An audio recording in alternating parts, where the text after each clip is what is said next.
During a brutal flood, a girl risks her life to save a man trapped in a luxury car. Without knowing his name, she drags him to a warehouse and warms him with the little she has.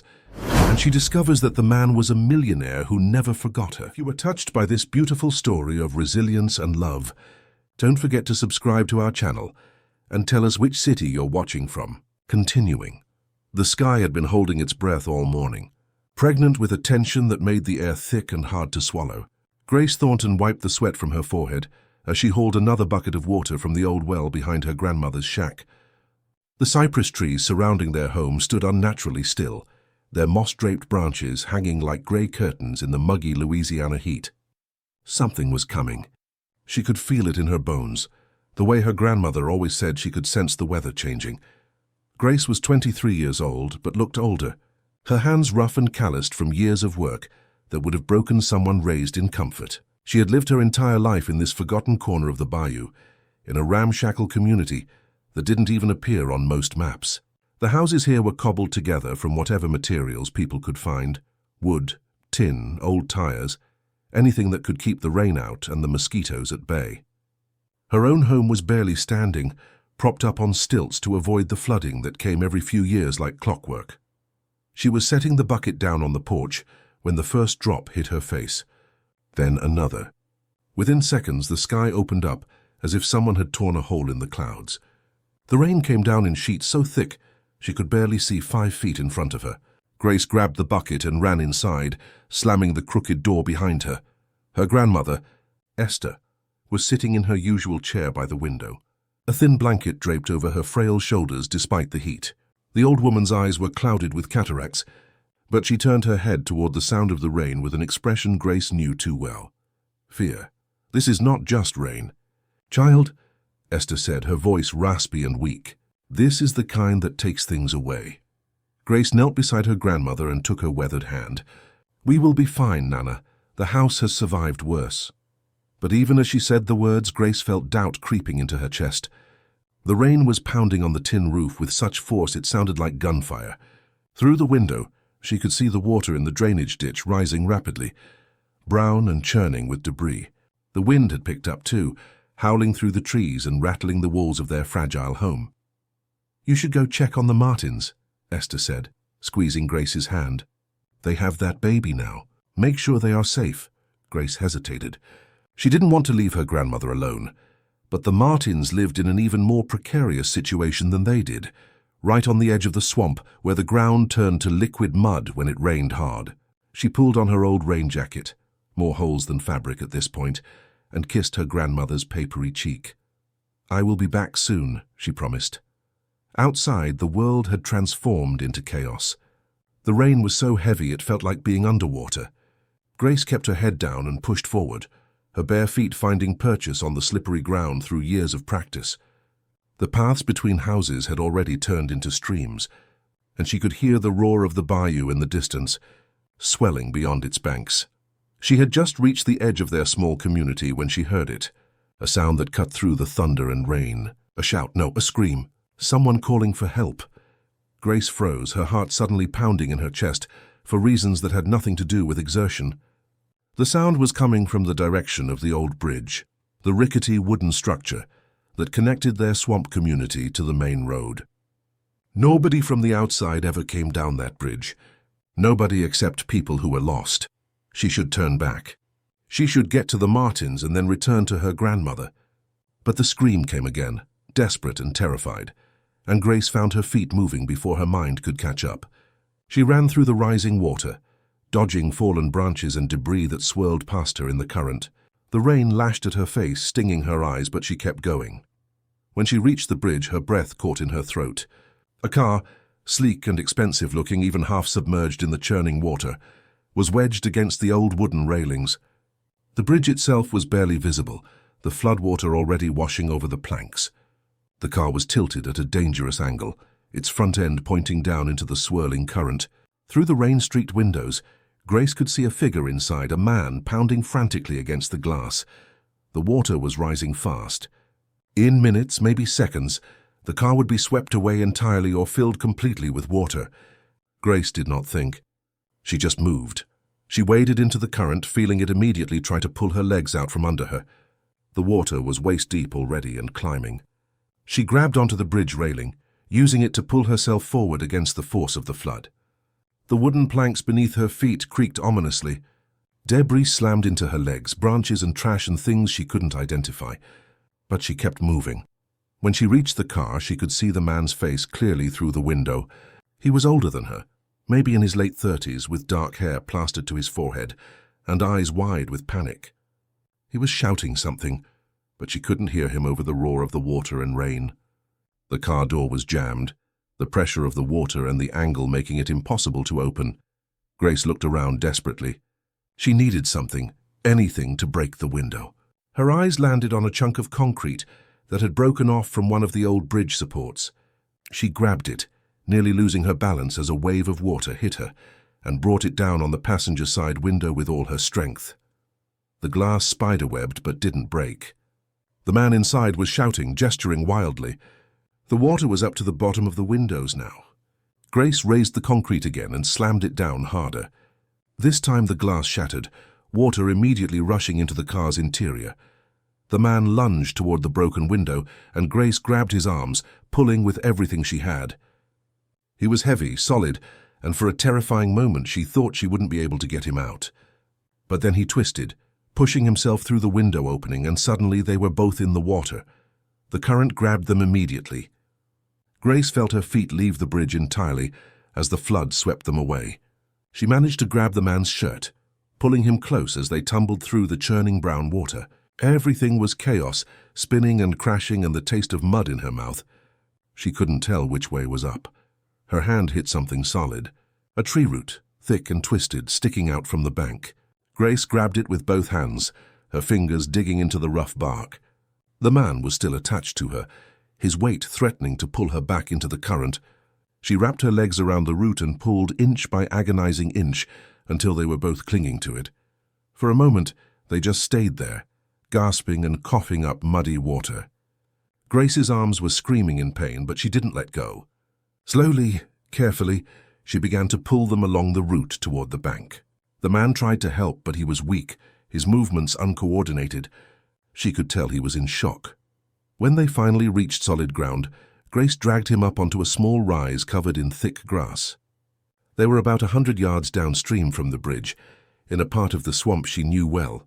There was an old storage shed nearby, abandoned for years but still mostly intact. It was their best chance for shelter. She got the man to his feet, supporting most of his weight as they staggered through the rain. He was muttering something, words she couldn't make out. His skin was cold despite the warm rain, and he was shaking violently. They needed to get dry and warm, fast.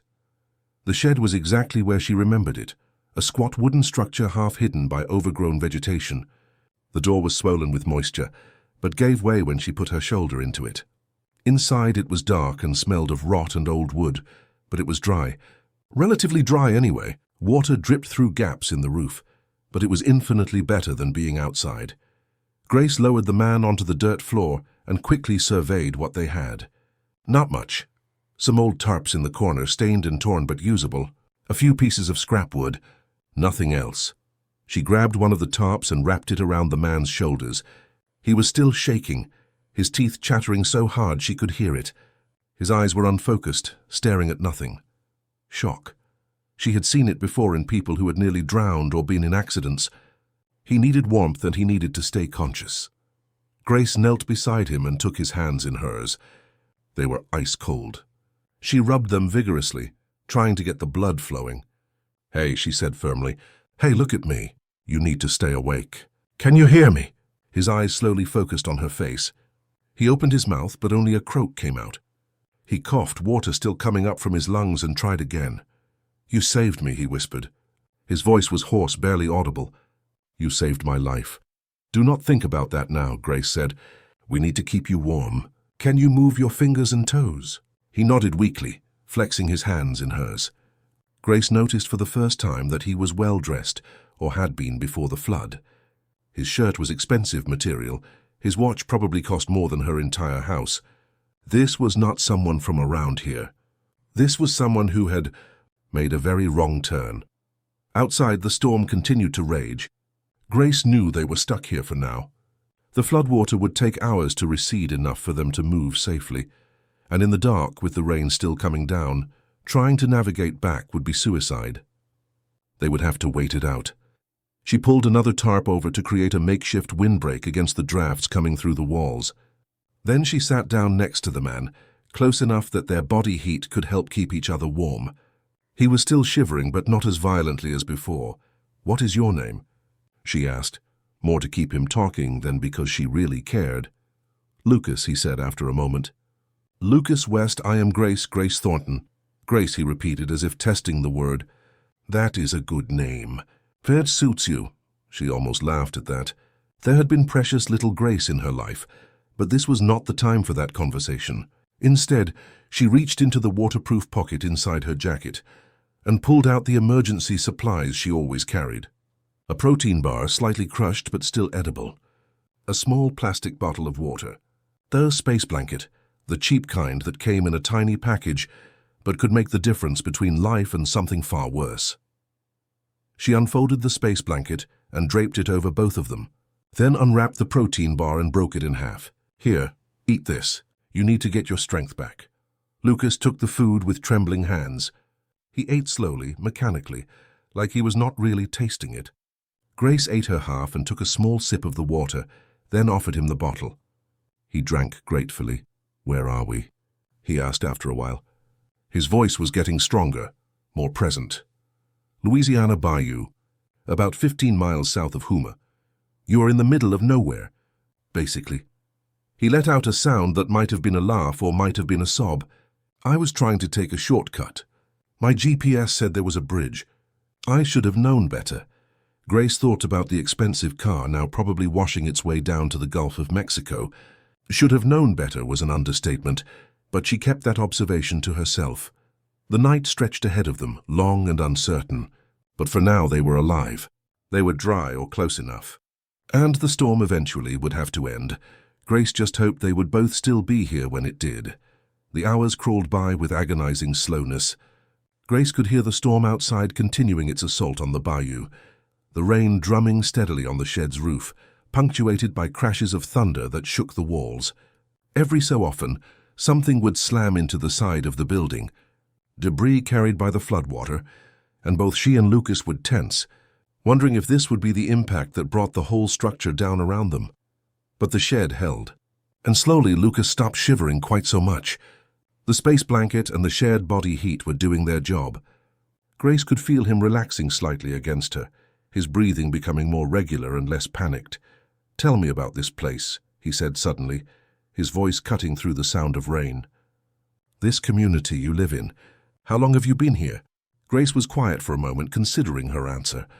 "All my life," she finally said. "I was born here. My mother was born here. My grandmother has been here for 70 years. We do not leave. Why not?" She almost bristled at the question. It was the kind of thing someone from the outside would ask, someone who could not understand the complicated ties that bound people to a place, even when that place offered them nothing but hardship.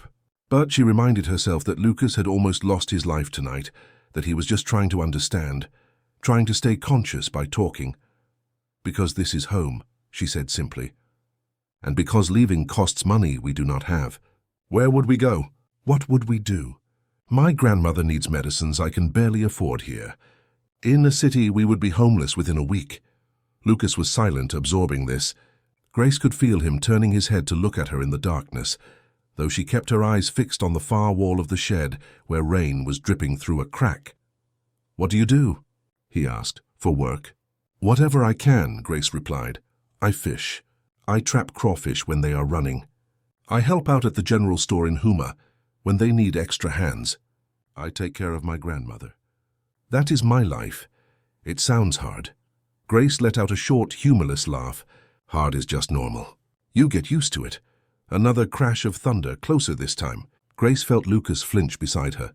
She realized that despite his expensive clothes and his obvious education, he was genuinely frightened. The flood had stripped away whatever armor of confidence he usually wore.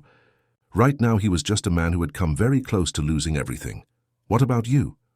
Grace asked, surprising herself. "What do you do, Lucas West?" He was quiet for so long she thought he might not answer.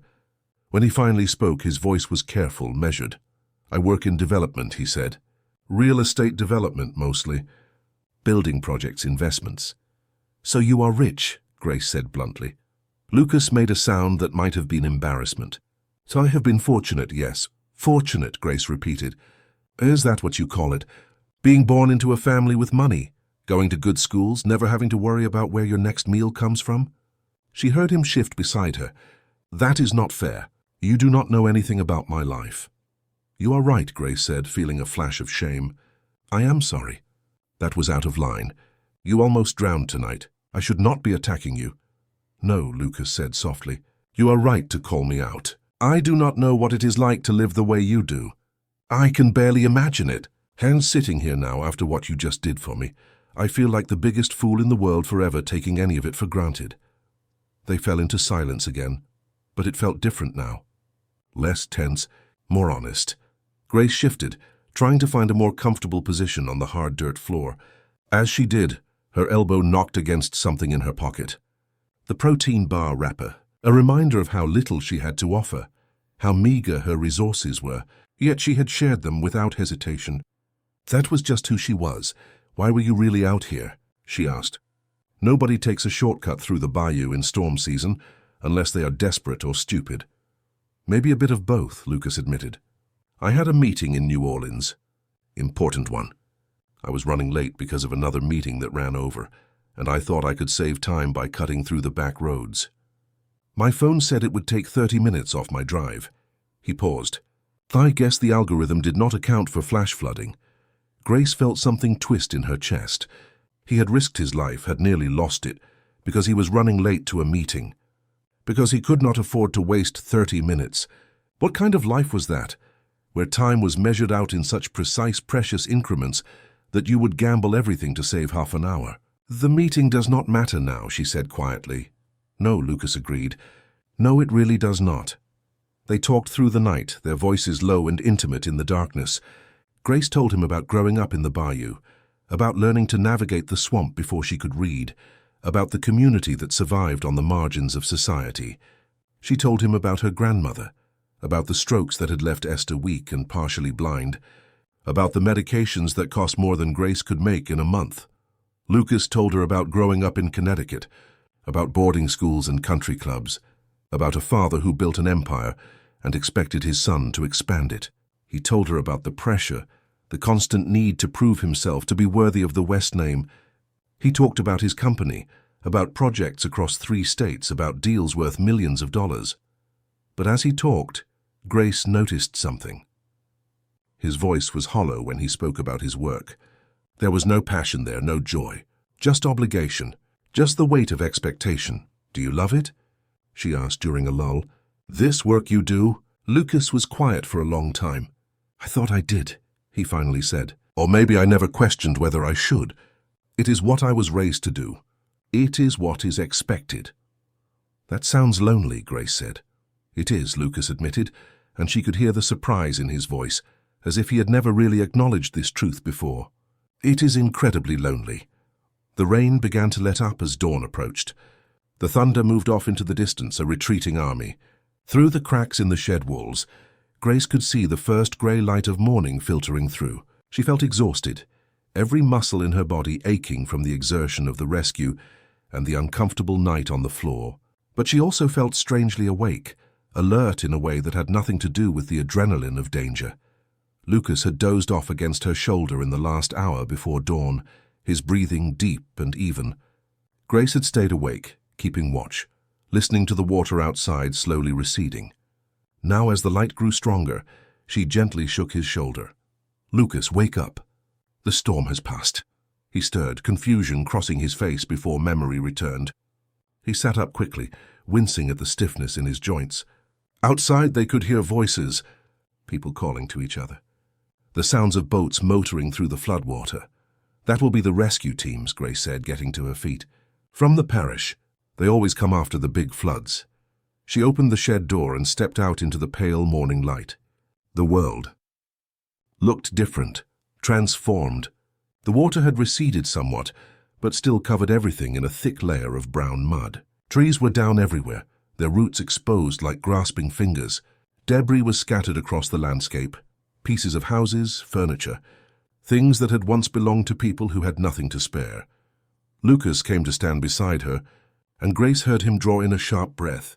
His car was gone, of course, probably miles downstream by now, if it had not been completely buried in mud. The old bridge was partially collapsed, several planks missing, the whole structure listing dangerously to one side. In the distance, Grace could see boats approaching, rescue workers in orange vests navigating through the debris field. One of them spotted them and changed course, heading their way. "Are you both all right?" the man in the boat called as he drew near. "Anyone injured?" "We are fine," Grace called back. "He needs to get checked out, though. He was in the water for a while." The rescue worker helped them into the boat, eyeing Lucas's expensive clothes with surprise. Grace saw him making assumptions, trying to figure out how these two very different people had ended up together in an abandoned shed. But he did not ask questions, just wrapped them both in dry blankets and turned the boat back toward the main rescue staging area. As they motored through the flooded bayou, Lucas sat close to Grace, their shoulders touching. She could feel him looking at her, but she kept her eyes on the passing landscape, on the familiar places made strange by the water. When they reached the staging area, it was chaos. People everywhere, some crying, some shouting, all looking for loved ones or trying to figure out what had happened to their homes. Grace immediately started scanning the crowd for anyone from her community, for news about her grandmother. "The Thornton place held," someone called out. "Old Esther is fine. She is over by the medical tent asking for you." Relief flooded through Grace so powerfully she felt her knees weaken. Lucas steadied her with a hand on her elbow. "Go," he said gently. "Go to your grandmother." "I will be fine," Grace hesitated. She wanted to say something, to acknowledge what had passed between them in that long night, but the words would not come, so she just nodded and turned toward the medical tent. She had taken maybe 10 steps when she heard Lucas call her name. She turned back. He was standing by the rescue boat, still wrapped in the blanket, looking lost and out of place among all these people who knew how to survive disasters. His hand went to his pocket, searching for something. He pulled out a small object, silver and gleaming even in the grey morning light. Lucas walked back to her and held out his hand. In his palm was a silver token, about the size of a quarter, with a strange symbol etched into its surface. An anchor wrapped in chain with 3 stars above it.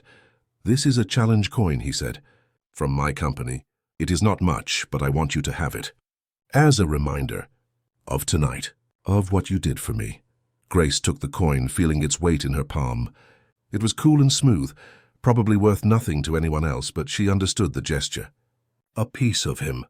A memory made solid. "Thank you," she said softly. "No," Lucas said, his eyes intense. "Thank you, Grace Thornton. I will never forget what you did. Never." And then someone was calling him, a paramedic wanting to check his vitals, and he was being led away. Grace watched him go, the silver coin clutched in her hand. She thought he would look back, but he did not. And then he was lost in the crowd, and she turned away toward her grandmother, toward her life, toward everything that would continue as it always had.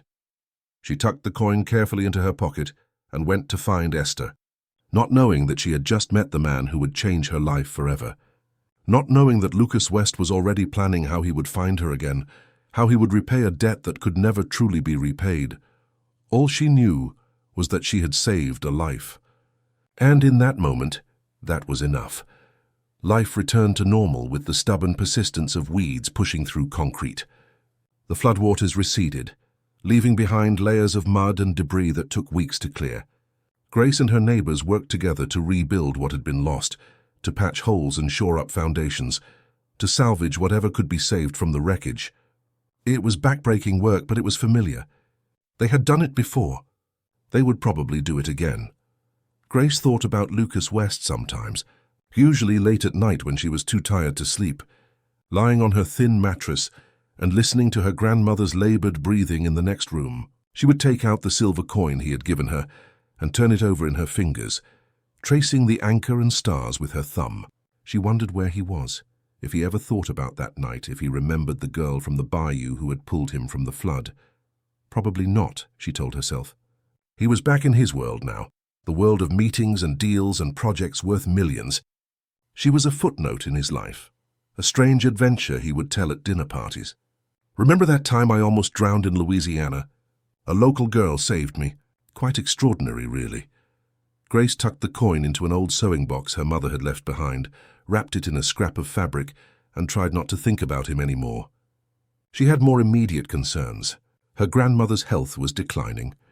The strokes had left Esther increasingly confused, and there were days when she did not recognize Grace at all. When she called her by Grace's mother's name and asked about people who had been gone for years. The medical bills were crushing. Grace picked up extra shifts wherever she could find them, worked until her hands bled and her back screamed in protest. But it was never enough. It was never close to enough. Then, about 18 months after the flood, something strange started happening. Construction crews appeared at the edge of their community. Not the usual parish workers who came to patch roads or clear drainage ditches, but professional teams with new equipment and purpose in their movements. They started building something on a plot of land that had always been empty, just an overgrown field full of wild grass and broken bottles.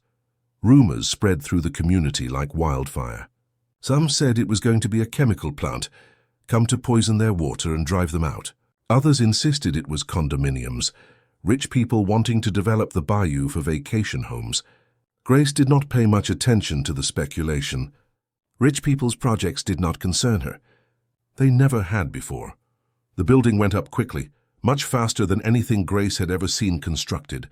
It was beautiful, with clean lines and big windows, painted a soft yellow that seemed to glow in the afternoon sun. Solar panels on the roof, a parking lot with actual pavement, not just gravel. And out front, workers planted gardens, real gardens with flowers and small trees, and a bench where people could sit. When it was finally finished, a sign went up. Bayou Community Library, established by the West Foundation. Grace stood across the road staring at that sign, her heart doing strange things in her chest. West. It could not be the same West. It had to be a coincidence. There were probably thousands of people named West. This had nothing to do with Lucas, with that night, with her. But the silver coin in her sewing box seemed to burn in her mind, calling her a liar. The library opened on a Saturday morning in early spring. Grace had not planned to go. She had work to do, crawfish traps to check, her grandmother to care for. But Esther, in one of her clear moments, had insisted. "You should see it, child," the old woman said, her cloudy eyes somehow seeing right through Grace's protests. "Something tells me you need to see it." So Grace went, wearing her cleanest dress, the blue one with only a few patches, her hair pulled back in a braid. She felt self-conscious walking up the clean new sidewalk, past the flowering bushes that somehow seemed too bright, too perfect for this place. Inside, the library was like nothing she had ever imagined. The air was cool, actually cool, from air conditioning that hummed quietly in the background. The floors were polished wood. The walls were lined with shelves, and those shelves were full of books. Hundreds of books, thousands maybe, more books than Grace had seen in her entire life. There were sections for everything, fiction, history, science, and in the back, a whole area just for children, with small chairs and colorful rugs and picture books arranged at kid height. Grace walked through it all in a daze, her fingers trailing along the spines of the books, hardly daring to believe this was real. A librarian.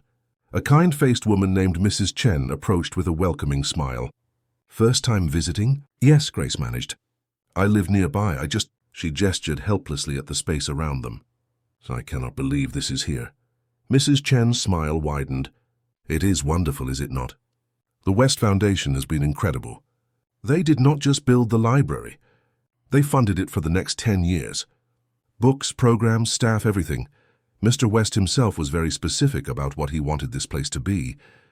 Grace felt the world tilt slightly. Mr. West. So it was him. It had to be. "Do you know him?" Grace asked, trying to keep her voice casual. "Mr. West, I mean?" "Oh, no," Mrs. Chen said.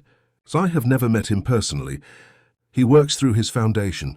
But I understand he has a personal connection to this area. The library is a passion project for him." Grace thanked her and moved away, her mind racing. A passion project, a personal connection. She wandered through the children's section, not really seeing the books until something caught her eye. a small display near the window, new releases for young readers. And there on a wooden stand, a book with a cover that made her stop breathing.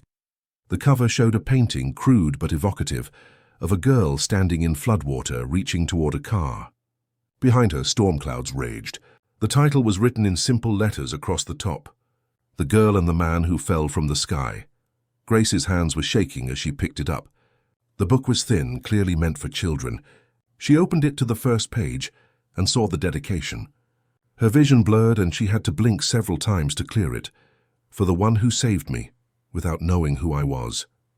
I never forgot LWLW Lucas West. Grace sank into one of the small chairs, the book clutched in her hands, and began to read. The story was simple, told in the kind of language that children could understand. It was about a man who got lost in a storm, and a girl who saved him from drowning. The man was scared and the girl was brave. She took care of him in an old shed, shared her food and kept him warm. When morning came, he had to leave, but he promised himself he would find her again to say thank you. The story ended with the man building a library in the girl's village, hoping that maybe one day she would walk through its doors and know that he had kept his promise. The last page showed the girl standing in front of a building full of books, smiling. Grace closed the book and sat there for a long moment, her throat tight with emotions she could not name. He had been looking for her. For 18 months while she worked herself to exhaustion and tried to forget him, he had been searching. And when he could not find her, he had built this place. This impossible, beautiful place, for her. Because of her. She stood up on shaky legs and went to Mrs. Chen. "This book," she said, holding it up. "Do you know anything about it?" "About the author?" Mrs. Chen took the book and examined it. "Oh yes," she said. "This was written by Mr. West himself. It is the only book he has ever written, I believe. It is based on a true story, something that happened to him during the flood 2 years ago. He said he wanted to share it, to honor someone who helped him." He nodded toward the dedication page. "I think it is beautiful, do not you? The idea that one act of kindness could inspire all of this." "Yes," Grace whispered. "Yes, it is beautiful." She checked the book out, her first library card tucked carefully in her pocket, and walked home in a daze. That night, after her grandmother had gone to sleep, Grace sat by candlelight and read the story again. And again. Each time she saw new details, the way Lucas had captured the fear of that night, the way he had described her, not as she saw herself, poor and uneducated, but as something else. Brave, resourceful, strong. He had been looking for her. The thought would not leave her mind. All this time, while she assumed she had been forgotten, he had been searching, building, creating something lasting and good because of one night in a flood. Grace pulled out the silver coin and held it alongside the book. 2 pieces of the same story, 2 reminders of a night that had changed everything. Though she was only beginning to understand how much. She wanted to find him, to thank him for the library, to tell him what it meant to her and her community, but she had no idea how. She was just Grace Thornton from the bayou. She did not have his phone number or his address. She did not move in circles where she could simply reach out to a wealthy developer and expect a response. So she did the only thing she could. She returned to the library every week. She volunteered to help with the children's reading program. She learned the names of books and authors, discovered worlds she had never known existed, and every time she walked through those doors, she thought of Lucas West and wondered if he knew somehow that she had found his message in a bottle. 3 months passed. Summer turned to fall. The library became a fixture in the community, beloved and well used. Children who had never owned books now carried them proudly. Adults learned to read or improve their skills in quiet evening classes. Grace found herself changing, growing in ways she had not anticipated. The library had opened a door she had not known was closed, and then, on a Tuesday morning in late October, as Grace was shelving books in the children's section, she heard the front door open. She glanced up out of habit and froze. A black car had pulled into the parking lot. Expensive, sleek, the kind of car that did not belong in their community. And walking through the library doors, looking around with an expression of hope and anxiety and barely contained emotion, was Lucas West. Their eyes met across the room. Grace saw recognition flash across his face, followed by something that looked like relief so profound It was almost painful to witness. He took a step toward her, then stopped, as if unsure of his welcome. Grace set down the book she was holding. Her heart was pounding so hard, she thought everyone in the library must be able to hear it. 2 years. It had been 2 years since that night in the flood.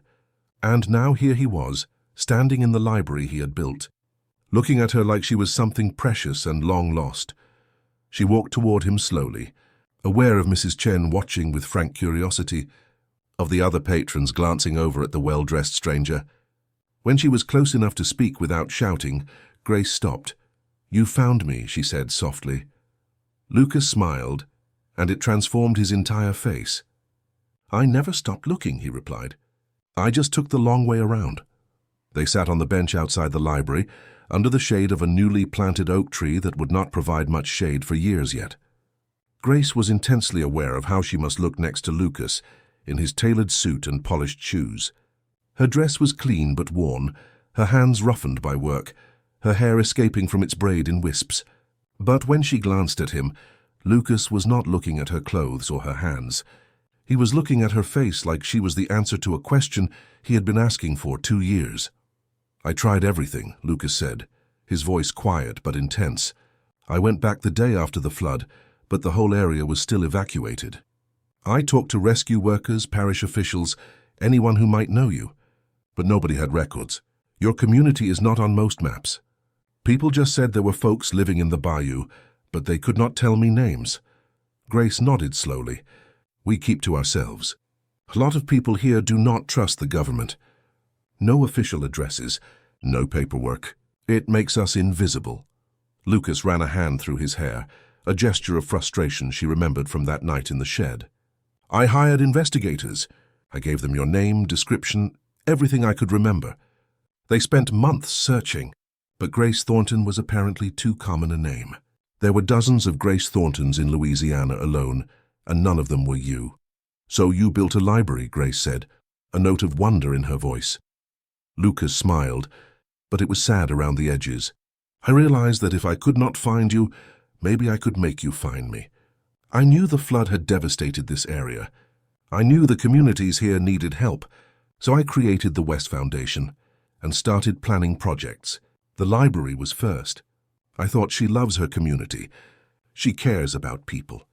If there is a library here, a good one, eventually she will come." "That was quite a gamble," Grace said. "What if I had moved away? What if I never came?" "Then the library would still be here, helping people who need it," Lucas replied simply. "That would not have been a waste. But I hoped, God, I hoped you would walk through those doors someday." Grace looked at the building behind them, at the yellow walls and big windows, at the children visible inside, bent over books. "And you wrote that story?" "The children's book." Lucas ducked his head, almost embarrassed. "I am not a writer. It is probably terrible, but I needed to tell the story somehow. I needed you to know that I remembered. That what you did mattered." "It is beautiful," Grace said softly. "I have read it a dozen times. The children here love it." They sat in silence for a moment, watching a pair of cardinals chase each other through the branches above them. Grace felt like she was in a dream, like at any moment she would wake up in her grandmother's shack and find that this conversation had never happened. "Why did you come today?" she finally asked. "After all this time?" Lucas turned to face her fully. "Because I have been watching. The foundation sends me reports on how the library is being used, how the community is responding. A few months ago, Mrs. Chen mentioned a volunteer in her weekly update, a young woman who came every week, who was brilliant with the children, who was learning faster than anyone she had ever taught. She did not give me your name, just mentioned you in passing. But something about the description." He paused. "I knew it was you. I do not know how, but I knew." "And you waited 3 months to come?" Grace asked, not quite keeping the hurt out of her voice. Lucas looked down at his hands. "I was afraid," he admitted. "Afraid that I had built this whole thing up in my head. That you would not remember me, or worse, that you would remember and wish you had let me drown. Afraid that showing up would ruin whatever peace you had found." He met her eyes again. "But I could not stay away anymore. I had to see you, to thank you properly. To ask?" "Ask what?" Lucas took a deep breath. "I want to build something else here." "Ah, Community Resilience Center." A place specifically designed to help people prepare for and survive floods. Emergency supplies, training, shelter during disasters. But more than that, a hub for the community.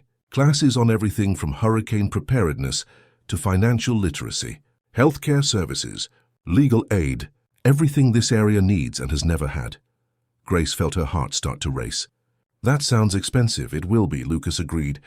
But the foundation can afford it. I have spent the last 2 years making sure we have the funding to do this right, to maintain it long term, to make sure it actually helps, rather than just being some rich guy's vanity project. Why are you telling me this? Lucas reached out and took her hand. His palm was soft compared to hers, unmarked by hard labor, but his grip was firm and warm, because I do not want to just build this and hand it over to someone who does not understand this community. I want you to help me design it. And when it is built, I want you to run it. Grace pulled her hand back as if burned. You cannot be serious. I have no education past high school. I have never run anything. I do not know the first thing about managing a community center. You know this place, Lucas said intensely. You know these people. You know what they need because you live it every day. You saved my life with nothing but courage and a protein bar. Do you have any idea how rare that is? How valuable? He leaned forward. I can hire 100 administrators with degrees and credentials, but I cannot hire someone who has your heart, your understanding, your connection to this community. That only comes from living it. Grace stood up, pacing away from the bench, her mind whirling. This was too much, too big. A library was one thing, a building with books that she could visit and volunteer at. But this was asking her to step into a completely different life, to take on responsibility she was not sure she could handle. I need time, she said, not looking at him. I need to think about this. Of course, Lucas said, standing as well, but keeping his distance, respecting her space. Take all the time you need. The project is not going anywhere. He pulled a business card from his pocket and held it out. This has my direct number. Call me when you are ready to talk more, or if you just want to talk about anything. Grace took the card, staring at the embossed letters. Lucas West, President West Foundation. She tucked it into her pocket next to her library card. Lucas started toward his car, then turned back. Grace, I want you to know something. This foundation, these projects, they are not about trying to pay you back. What you did for me can never be repaid.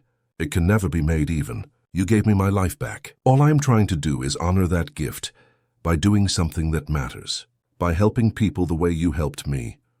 You could have done that anywhere, Grace said quietly. Why here? Because here is where you are, Lucas said simply. And I realized that night in the shed, when we talked for hours, that I had been living a life that meant nothing. I was building things, sure, making money, expanding the family business. But I was not making a difference. You showed me what real courage looks like, what real strength is. I wanted to be worthy of that. Of you. And then he got in his car and drove away, leaving Grace standing under the young oak tree. Her hand pressed against her pocket where his card rested, her entire world tilted on its axis. That night, Grace sat with her grandmother and told her everything. About Lucas showing up, about the Resilience Center, about his offer for her to run it. Esther listened quietly, her cloudy eyes fixed on Grace's face. What does your heart tell you, child? The old woman asked when Grace finished. That I am terrified, Grace admitted, that I am completely unqualified, that I will fail and let everyone down. Esther reached out and took Grace's hand in her papery grip. Do you remember when you were 8 years old and I told you that you needed to learn to swim? You were so afraid of the water. You cried and begged me not to make you, but I insisted, because living in the bayou without knowing how to swim is a sentence, not a life. I remember, Grace said. And what happened? I learned, Grace said. And it saved my life more than once. Esther nodded. Fear of something new is not a good reason to say no, and you have been preparing for this your whole life, even if you did not know it. Every time you helped a neighbor, every time you figured out how to stretch food to feed more people, every time you stood up to someone taking advantage of the weak. You have been leading this community in small ways for years. This man is just giving you the tools to do it on a bigger scale. Grace felt tears prick her eyes. What if I fail? Then you fail, Esther said simply. And you get up and try again. That is what Thornton women do. We survive, we adapt, we keep going. Over the next week, Grace thought about little else. She watched the people in her community, really watched them. She saw the struggles they faced daily, the lack of resources, the vulnerability to every storm, every flood, every emergency. She saw children who deserved better, elders who needed more support, families held together by sheer determination and not much else. And she thought about Lucas's words. About doing something that mattered, about being worthy of the gift of life. On Saturday morning, Grace pulled out Lucas's business card and stared at the number for a long time. Then, before she could lose her nerve, she walked to the general store where they had a phone she could use. She dialed the number with trembling fingers. He answered on the second ring. "This is Lucas West." "It is Grace," she said. "Grace Thornton." There was a pause, and she could hear the smile in his voice when he spoke again. "Grace, I am glad you called. I want to do it," Grace said in a rush, before she could change her mind. "I want to help with the center. I do not know what I am doing, and I will probably need a lot of help, but I want to try. This community deserves it. And maybe," she paused, gathering her courage, "maybe you are right. Maybe I can do this." Lucas let out a breath that sounded like relief. "You can absolutely do this. And you will not be alone, I promise. We will figure it out together." "When can we start?" Grace asked. "How about Monday?" Lucas said. "I will come down and we can start talking about what you envision. What this community needs. You are the expert here. Grace, I am just the one writing the checks." "Monday," Grace agreed, her heart pounding with fear and excitement in equal measure. After she hung up, she stood in the general store for a moment, holding onto the counter to steady herself. She had just agreed to something that would change her life completely. There was no going back now. Outside, the sun was shining on the bayou, making the water sparkle. In the distance, she could see the yellow walls of the library, Lucas's first promise kept. And soon there would be more. A whole center dedicated to helping her community not just survive, but thrive. Grace thought about the girl she had been 2 years ago, running through floodwater to save a stranger. That girl had not thought about consequences or rewards. She had just seen someone who needed help and acted. Maybe that was still the way forward. Stop overthinking. Stop being afraid. Just help where help was needed. She started walking back toward home, her steps lighter than they had been in years. Monday, she would start planning a future she had never imagined possible. But today, she just needed to tell her grandmother that sometimes courage meant saying yes to the unknown. And somewhere in the bayou, where the cypress trees stood ancient and knowing, the water flowed on, carrying with it the promise of change. Monday morning arrived with the kind of bright, clear sky that made everything seem possible. Grace woke before dawn, as she always did, but this time there was a flutter of anticipation in her chest, rather than just the usual weight of responsibilities. She made breakfast for her grandmother, helped Esther take her medications, and then pulled on her best pair of jeans and a clean shirt. She had borrowed boots from her neighbor, actual boots with laces, not the worn-out canvas shoes she usually wore. When Lucas's car pulled up outside the community center construction site at 9 o'clock, Grace was already there, waiting. She had walked the perimeter of the empty lot twice, trying to imagine what would stand here, trying to see what Lucas saw. He stepped out of the car with a large portfolio case and a genuine smile. "Good morning," he said, and Grace noticed he was dressed more casually than last time. Still nice clothes, but jeans and a button-down shirt instead of a suit. Like he was meeting her halfway. "Morning," Grace replied, suddenly nervous. She had spent all week thinking about this, but now that the moment was here, she felt the weight of her inexperience pressing down on her. Lucas must have sensed her anxiety because his expression softened. "Hey," he said gently, "we are just talking today. No pressure, no wrong answers. I want to hear your ideas. What do you think this place should be?" He spread out architectural drawings on the hood of his car. "Preliminary sketches," he explained. "Nothing set in stone. I want your input before anything gets finalized." Grace leaned over the drawings, trying to make sense of the lines and measurements. She could see the basic outline of a building, larger than the library, with different sections marked out, but the technical aspects were beyond her understanding. Lucas seemed to realize this and pulled out a simpler sketch, something he had apparently drawn himself. "Okay, forget the official plans for a minute. Let me show you what I am thinking in basic terms. He pointed to different sections. Main emergency shelter area here. Can house up to 200 people during a flood or hurricane. Reinforced walls, backup generators, water purification system. Supply storage here. Medical clinic here, staffed by rotating doctors and nurses from the parish. Community meeting rooms here. Kitchen and food bank here. And this area, he pointed to a large open space, is flexible. It can be used for classes, workshops, community gatherings, whatever is needed. Grace studied the sketch, her mind starting to work. The shelter area should have separate spaces, she said slowly. Families with children need privacy, and single women should have a secure area away from the main population. Trust me on that. Lucas immediately pulled out a pen and started making notes. Absolutely. What else? The clinic needs to be easily accessible but also soundproof, Grace continued, gaining confidence. People here do not always trust doctors. They need to feel like they can talk privately. And the food bank should not feel like charity. It should be dignified. Maybe set it up like a grocery store where people can choose what they need, not just get handed a bag of whatever. Lucas was writing quickly now, nodding. Yes, exactly. What about the community spaces? Grace thought about the library, about how it had changed things just by existing. We need computers, she said. Internet access. A lot of people here cannot afford that, and it cuts them off from job opportunities, from education, from everything. And we need childcare. If you want people to come to workshops or classes, they need somewhere safe to leave their kids. The conversation flowed from there. Lucas would suggest something.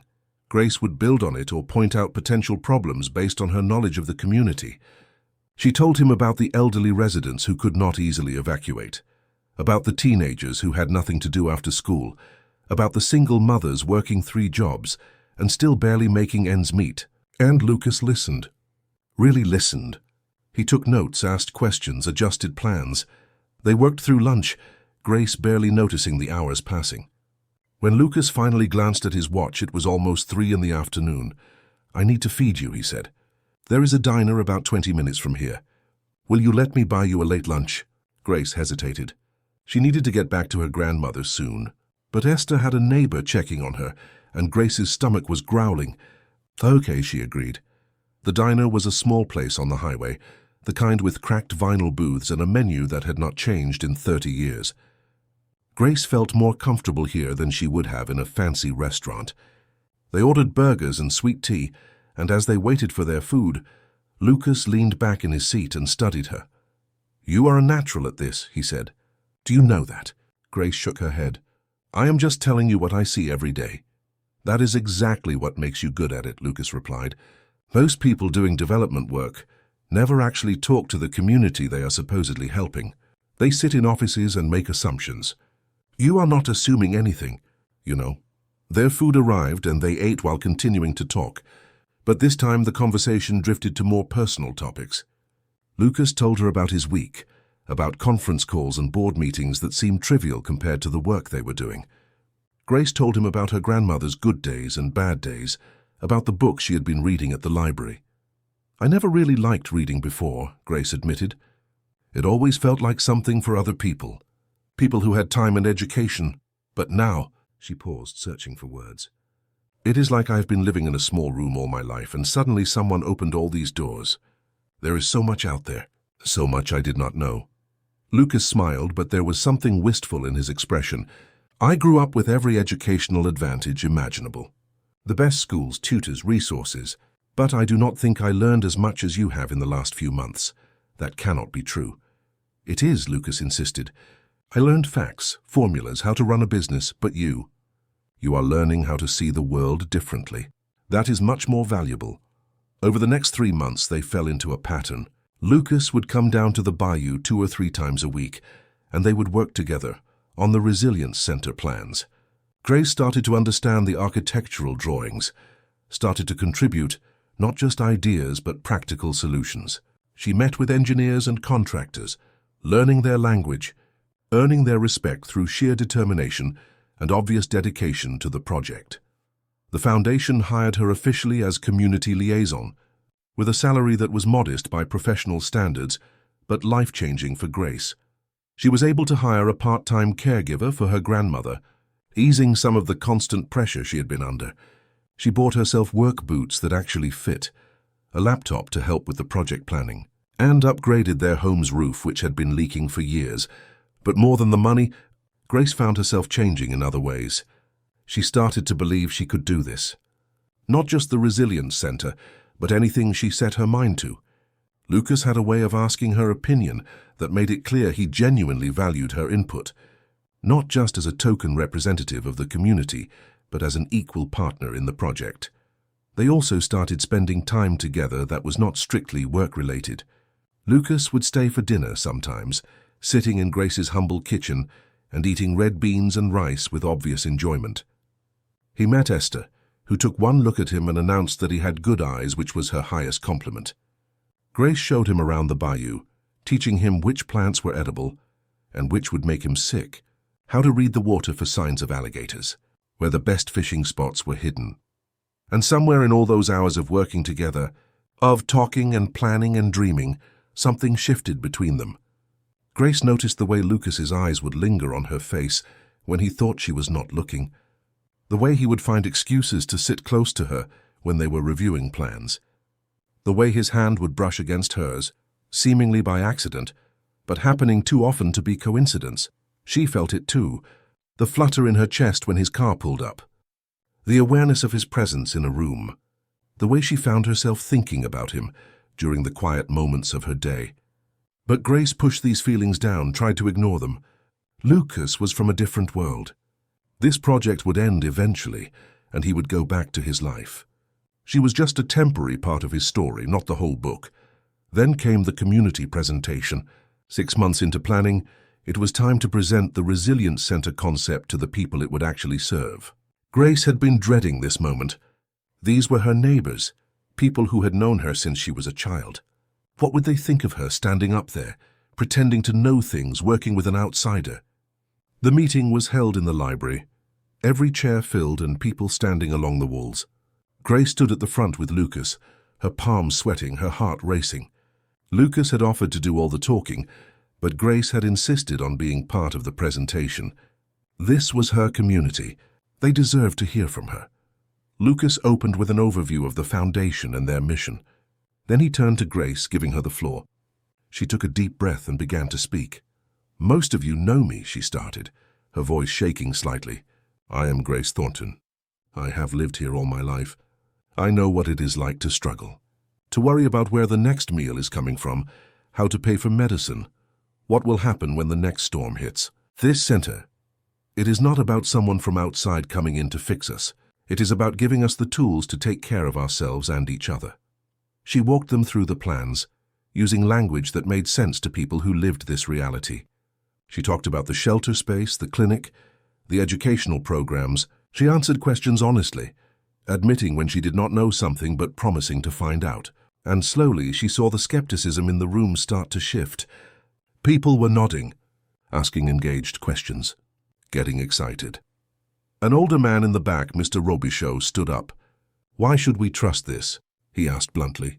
"Rich people come around talking big all the time. What makes this different?"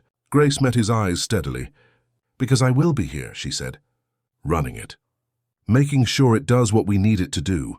And if it does not work, if it does not help, you come find me and tell me. I am not going anywhere. This is my home too."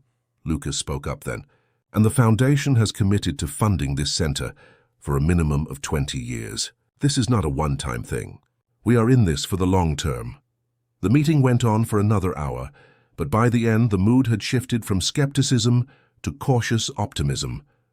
People came up to Grace afterward, shaking her hand, offering their support. Some had suggestions which she wrote down carefully. Others just wanted to thank her for standing up for them. When everyone had left and it was just Grace and Lucas cleaning up chairs, he turned to her with an expression of open admiration. "You were amazing," he said. "The way you spoke to them, the way you handled the tough questions. Grace, you are going to be brilliant at this." Grace felt heat rise to her cheeks. "I was terrified the entire time." "Courage is not about not being afraid," Lucas said, moving closer. "It is about doing what needs to be done despite the fear. You taught me that 2 years ago in a flood. They were standing very close now, close enough that Grace could see the flecks of gold in his brown eyes. Close enough that she could feel the warmth radiating from him. Her heart was pounding again. But this time it had nothing to do with public speaking. "Lucas," she started, not sure what she was going to say. He reached up and gently tucked a strand of hair behind her ear, his fingers lingering against her cheek. "Grace," he said softly, "I know this is complicated. I know we come from different worlds. But I need you to know. This foundation, this project, it started because of you. But somewhere along the way, it became about more than just gratitude. Somewhere along the way I started." He stopped as if unsure he should continue. But Grace could see it in his eyes, could feel it in the air between them. The same thing she had been trying to deny for months. "Started what?" she whispered. "Falling for you," Lucas finished. "I started falling for the incredible woman you are. Not the person who saved me from the flood.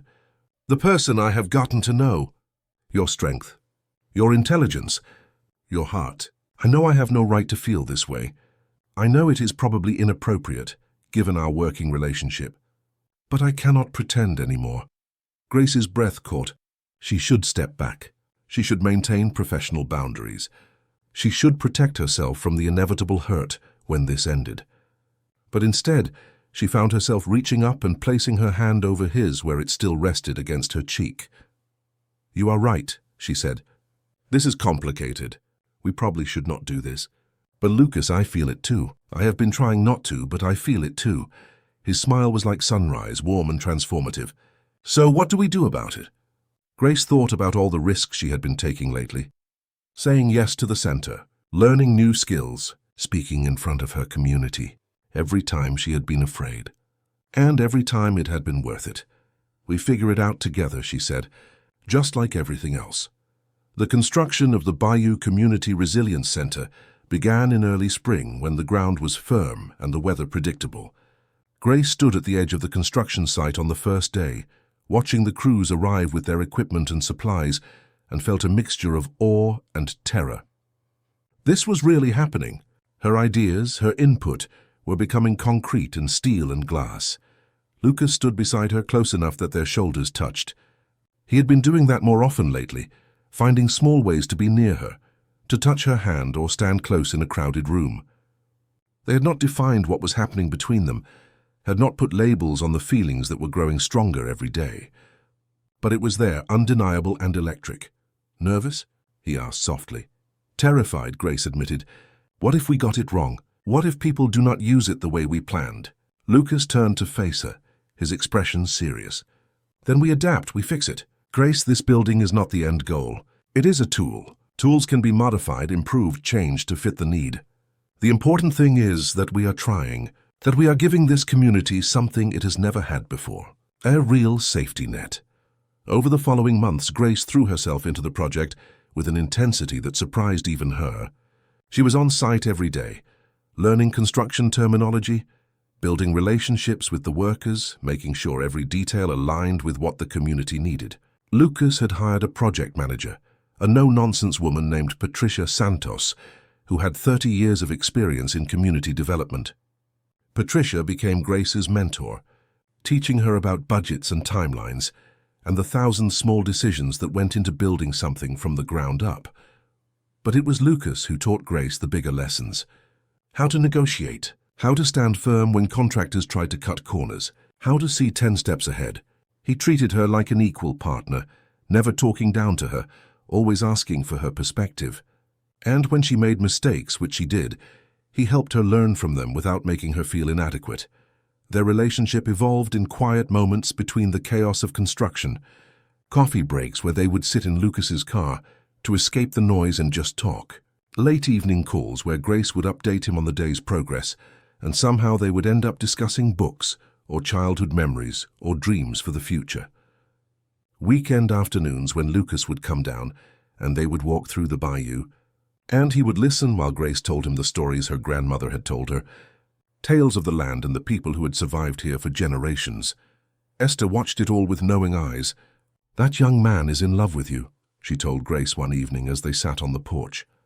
Grace felt her cheeks heat. "We are just working together, Nana." Esther laughed, the sound like dry leaves rustling. Child, I may be old and half-blind, but I can still recognize how a man looks at a woman when he cannot help himself, and how she looks back when she thinks no one is watching. It is complicated, Grace said quietly. He has his life in the city. I have mine here. This project will end eventually.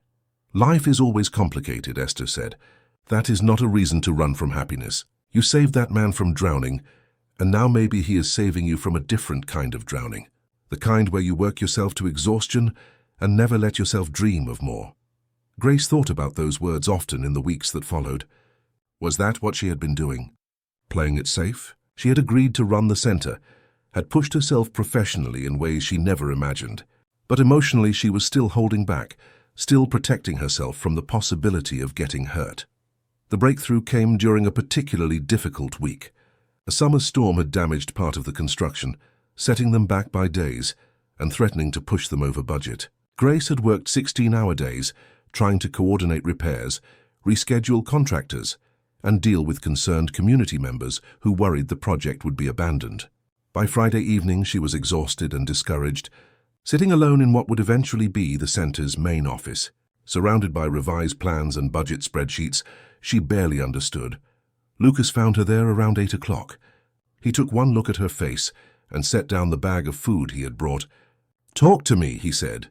Grace shook her head, fighting back tears of frustration. "I cannot do this. I do not know what I am doing." Patricia is patient, but I can see her getting frustrated with how slow I am to understand things. The community is counting on me, and I am going to let them down.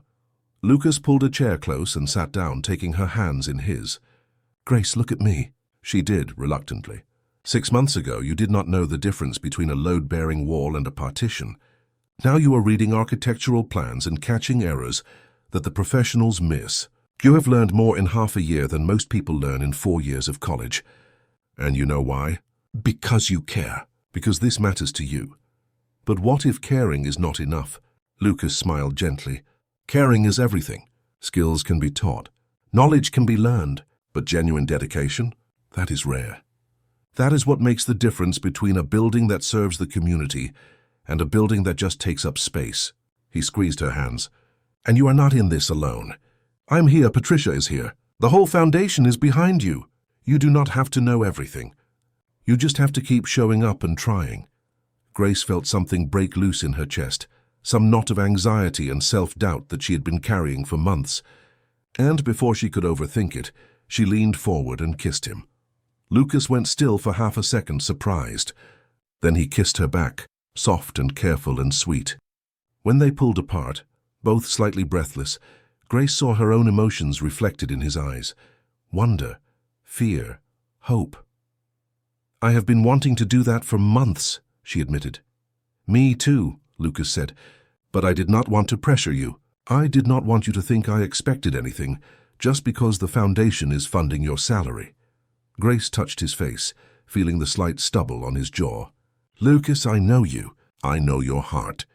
This is not about money or obligations.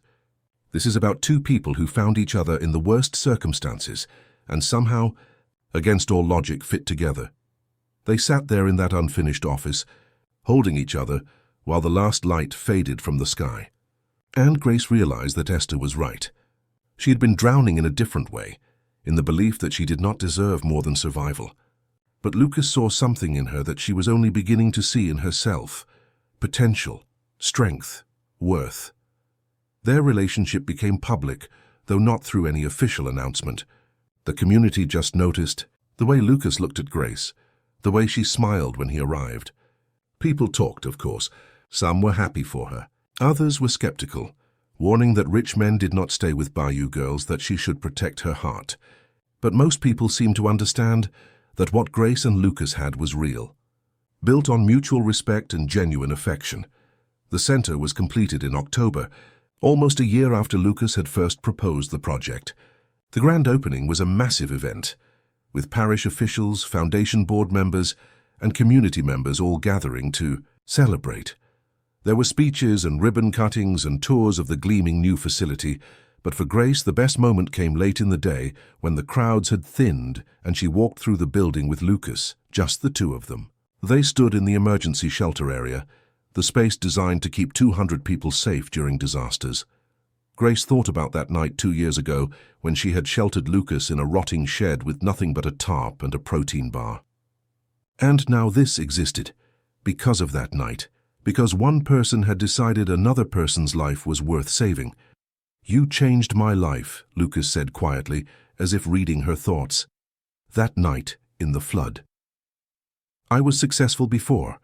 I had money and power and influence, but I was hollow, going through motions because it was what was expected.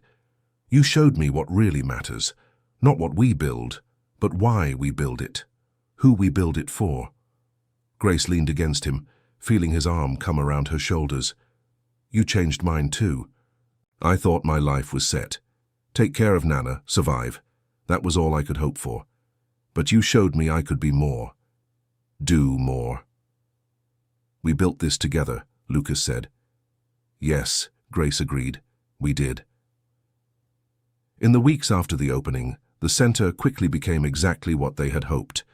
A hub for the community. Classes started filling up. The clinic saw steady traffic. The food bank, designed like a grocery store so people could choose with dignity, was popular and well used. And when a hurricane threatened the Gulf Coast in late November, the shelter area successfully housed 150 people for 3 days, keeping them safe and dry while the storm passed. Grace found her role as director, challenging but fulfilling. She hired staff from the community when possible, training them and helping them grow into their positions. She worked with Patricia and Lucas to secure additional funding for new programs. She became a voice for her community in ways she had never imagined, attending parish council meetings, speaking at conferences, becoming someone people listened to. And through it all, Lucas was there, not as her boss or her benefactor, but as her partner. He spent more and more time in Louisiana, less in his Connecticut office. He rented a small house near the bayou, something modest and weathered that did not stand out. He showed up for community potlucks and helped with volunteer workdays at the center. Slowly he became less of an outsider and more just Lucas, the man who loved Grace Thornton and was trying to earn his place in her world. One evening in December, as they sat on Grace's porch watching the sun set over the bayou, Lucas seemed nervous. He kept fidgeting, his usual composure cracked. "What is wrong?" Grace finally asked. "You have been jumpy all day." Lucas took a deep breath. "I need to tell you something about why I was on that road the day of the flood. The real reason." Grace frowned. "You said you were cutting through to get to a meeting." "I was," Lucas said, "but it was not just any meeting, it was with my father. He had called and said we needed to talk urgently. He wanted me to sign papers dissolving part of my trust fund to invest in a project he was pushing. I was driving there angry, resentful, feeling trapped by obligation." "Okay," Grace said slowly, not sure where this was going. Lucas turned to face her fully. "My whole life has been about meeting my father's expectations, building his empire, following his vision. I have never made a choice that was truly mine, until that flood, until you pulled me out of that car, and I had to face the fact that I almost died, and I had nothing to show for my life that really mattered." "Lucas," Grace started, but he held up a hand. "Let me finish, please." He took both her hands in his, creating the foundation, building the center, falling in love with you. These are the first real choices I have made, choices based on what I believe in, what I value, who I want to be. And I realize now that I was drowning long before I drove into that flood. I was drowning in a life that was not mine, and you did save me, just not in the way I first thought. Tears were streaming down Grace's face now. She squeezed his hands tightly. "I want to build a life here," Lucas said, "with you. Not because I am trying to escape my old life, but because this is where I have found my real life. You are my real life, Grace. This community, this work, this matters in a way nothing ever has before." Grace pulled him close, kissing him with all the emotion she had been holding inside. When they broke apart, she was smiling through her tears. "Then, build it," she said. "Build a life here, with me. I want that too." more than I have ever wanted anything." They sat together as night fell, making quiet plans for a future that neither of them had imagined 2 years ago. And Grace thought about the twisting path that had brought them here. A storm, a rescue, a search that became a library that became so much more. Sometimes, she thought, the most important things we build are not made of concrete and steel.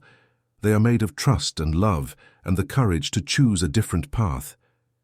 And she and Lucas had built something beautiful together, brick by careful brick, choice by intentional choice. Something strong enough to weather any storm. Spring arrived again in the bayou, bringing with it the kind of warm afternoons that made everything feel possible. Grace stood at the window of her office at the Resilience Center, watching a group of children participate in a swimming safety class in the pool they had added 3 months ago. The sound of their laughter drifted through the glass, pure and joyful. She smiled, thinking about how far everything had come. 2.5 years since the flood that changed everything. 2 years since Lucas had walked back into her life. 1 year since the center had opened, and in that time the transformation had been remarkable, not just in the building or the programs, but in the community itself. People stood taller now. There was hope where there had been only resignation. Children talked about college and careers, not just survival. Grace herself had changed in ways she was still discovering. She had completed an online certification in non-profit management, working late nights after the center closed. She had spoken at a national conference on community resilience, her story inspiring other developers to engage more deeply with the communities they served. And she had learned to see herself not as a poor girl from the bayou who got lucky, but as someone with valuable knowledge and skills that others needed. Her grandmother had passed away peacefully in her sleep 6 months ago, surrounded by love and care in her final days. The grief had been profound, but Grace found comfort in knowing that Esther had lived to see the center completed, had been so proud of what Grace had accomplished. Before she went, Esther had taken Grace's hand and whispered, "You found your wings, child. Now fly." Lucas had been there through all of it, the celebrations and the grief, the victories and the setbacks. He had relocated permanently to Louisiana, maintaining only a small apartment in Connecticut for occasional business trips. He had integrated himself into the community with a humility that won over even the most skeptical residents. He volunteered at the center, taught financial literacy classes, showed up for community cleanups. He was not the wealthy outsider anymore. He was just Lucas, Grace's Lucas. Their relationship had deepened into something solid and enduring. They had learned each other's rhythms, quirks, and habits. They had weathered disagreements and come out stronger. They had built not just a center, but a partnership based on mutual respect and genuine love. And yet, Lucas had never formally asked Grace for anything more than what they already had. Until today. Grace did not know it yet, but Lucas had spent the last 3 months planning something. He had been working with a local craftsman, a man named Jean-Baptiste, who was known throughout the bayou for his woodworking, and he had made several trips to a particular location, always alone, always carrying tools. The day was unremarkable in most ways. Grace finished her morning meetings, reviewed budget reports, checked in with the clinic staff about supply needs. Around 3 in the afternoon, Lucas appeared at her office door with an expression that was both nervous and excited. "Come with me," he said. "I want to show you something." "Now?" Grace asked, glancing at her computer screen full of unanswered emails. "Now," Lucas confirmed. "Trust me, it is important." Grace saved her work and followed him out to his car.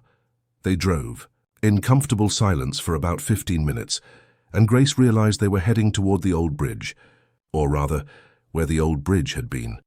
The structure had been condemned after the flood and eventually torn down, replaced by a modern concrete bridge a quarter-mile upstream. The site of the original bridge had been left to nature, slowly being reclaimed by the bayou. Lucas parked at the edge of the overgrown path that led to the old site. He took Grace's hand, and together they walked through the tall grass and wild flowers until they reached the water's edge. Grace caught her breath. Someone had cleaned the area. The debris was gone, the vegetation trimmed back. And there, on a small rise overlooking the water, stood a simple wooden bench. But it was what the bench was made from that made Grace's eyes fill with tears. The planks from the old bridge. Lucas had salvaged wood from the bridge where it all began. "You kept the wood," Grace said, her voice barely above a whisper. Lucas nodded. "When they tore down the bridge, I made sure to buy some of the timber. I know it probably seems strange, but this place, this spot, it changed my entire life.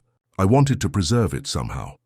They sat down on the bench together, looking out over the bayou where the water flowed brown and steady, carrying with it the stories of all who had lived along its banks. Grace could almost see them as they had been that night, two desperate people clinging to survival. She could almost feel the terror and the determination, the moment when she had grabbed his arm and refused to let go. "Do you ever think about that night?" Lucas asked softly. "Really think about it?" "All the time," Grace admitted. "Sometimes I wonder what would have happened if I had not heard you. If I had gone to check on the Martins like Nana asked, instead of going to investigate the sound." Lucas was quiet for a moment. "I think about that too. And I realize that everything good in my life now traces back to a choice you made in a split second. You could have ignored the scream. You could have decided it was too dangerous. But you did not. You ran towards someone in trouble without thinking about yourself. That is just who I am," Grace said. "Anyone would have done the same." "No," Lucas said firmly. "Not anyone. Most people would have turned back. Most people would have made the safe choice. But you have never made the safe choice when someone needed help. It is one of the things I love most about you."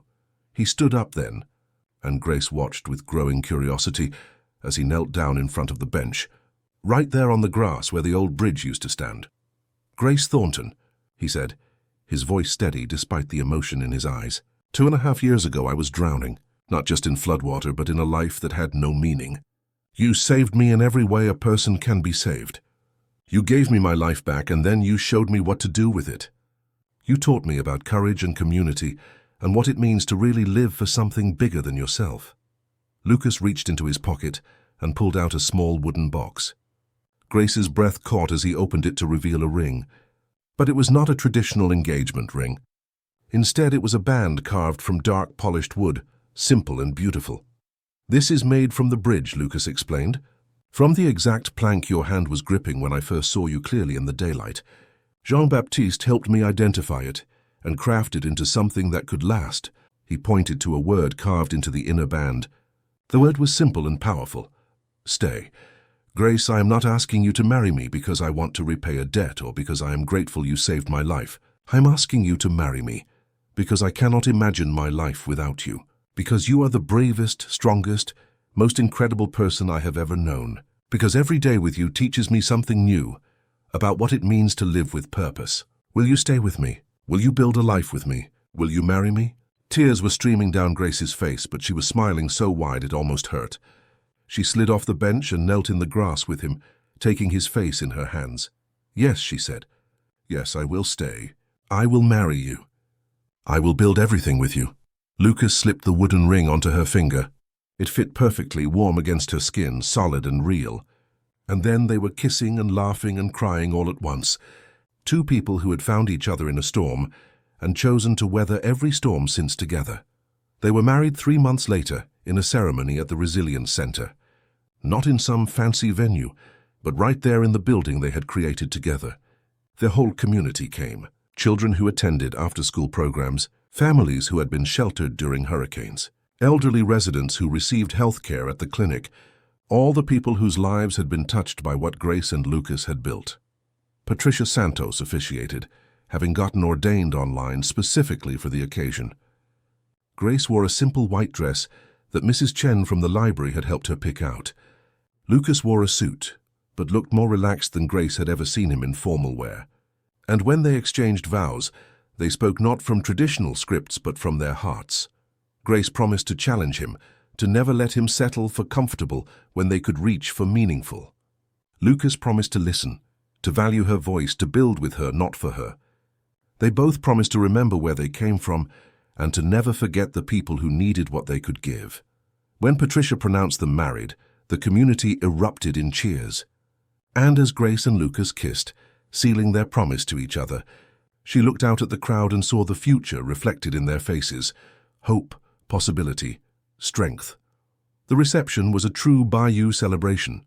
There was gumbo and jambalaya, music and dancing, stories told and retold about the flood and the rescue and everything that came after. Children played on the center's playground, while adults gathered in small groups, talking and laughing. It was exactly what Grace had always imagined community could be when given the chance to thrive. As the sun set and strings of lights came on across the center's grounds, Grace and Lucas slipped away for a moment of quiet. They walked to the pool area, now empty and still, and sat on the edge with their feet dangling in the water. "Do you ever regret it?" Grace asked. "Leaving your old life? Building a new one here?" Lucas looked at her with such love it made her heart ache. Not for a single second. "That old life was not mine. It was something I inherited, not something I chose. This," he gestured around them, "you, this community, this work, this is mine. This is ours." Grace leaned against him, feeling the steady beat of his heart. In the distance, she could hear the party continuing, could see the lights of the center glowing warm and welcoming in the darkness. Tomorrow there would be work to do, programs to run, people to help, challenges to face. But tonight there was just this. Two people who had found each other against all odds and built something beautiful from the wreckage of a storm. The Resilience Center continued to grow and evolve over the years that followed. They added a job training program, a community garden, a technology lab where kids could learn coding and digital skills. Every addition was carefully planned to address real needs, to empower rather than enable, to build capacity within the community itself. Grace became known throughout Louisiana for her work. She was invited to advise on similar projects in other underserved areas. She spoke at universities about community-centered development. But she never moved away from the bayou, never left the people who had shaped her. She simply grew where she was planted, roots going deep while branches reached wide. Lucas found his calling not in continuing his family's business empire, but in creating something new. The West Foundation expanded under his leadership, but it remained true to the principles Grace had taught him. Real engagement, genuine partnership, programs designed with communities, not for them. He often said that Grace had taught him how to see, and once you really saw the world, you could not look away. They had children eventually, 2 daughters who grew up knowing both worlds, the world of privilege and opportunity that Lucas could provide, and the world of resilience and community that Grace embodied. The girls learned to swim in the center's pool, learned to read in the library Lucas had built, learned about giving back by watching their parents work alongside their neighbors. And on the anniversary of the flood every year, Grace and Lucas would return to the spot where the old bridge had stood. They would sit on the bench made from its planks and remember. Remember the terror and the courage. Remember the moment their lives collided and changed course.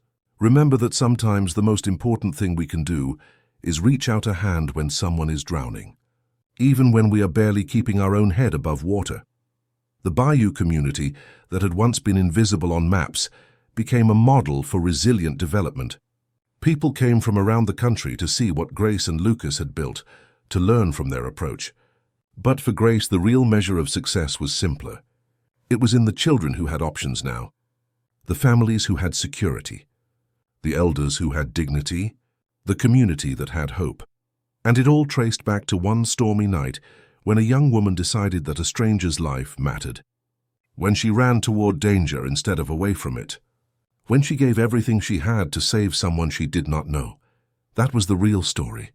Not the buildings or the programs or the recognition, but the choice to care, the decision to help, the courage to believe that one person could make a difference. Grace Thornton had always been that person. Lucas West had just been fortunate enough to be saved by her. And together they proved that when you build with love and purpose, when you remember where you come from and who you serve, you can create something that lasts, something that matters, something that changes lives in ways you might never fully know. The center still stands today, still serving, still growing. The library is full every day. The clinic helps hundreds of families. The emergency shelter keeps people safe through every storm. And on the wall in the main entrance, there is a plaque with a simple inscription, built on the foundation of one act of courage. May we all have the bravery to reach for those who are drowning, in whatever form that drowning takes. Below it, two names: Grace and Lucas West, partners in life and in purpose, and that is the real legacy, not the buildings or the money, but the reminder that we all have the power to save each other.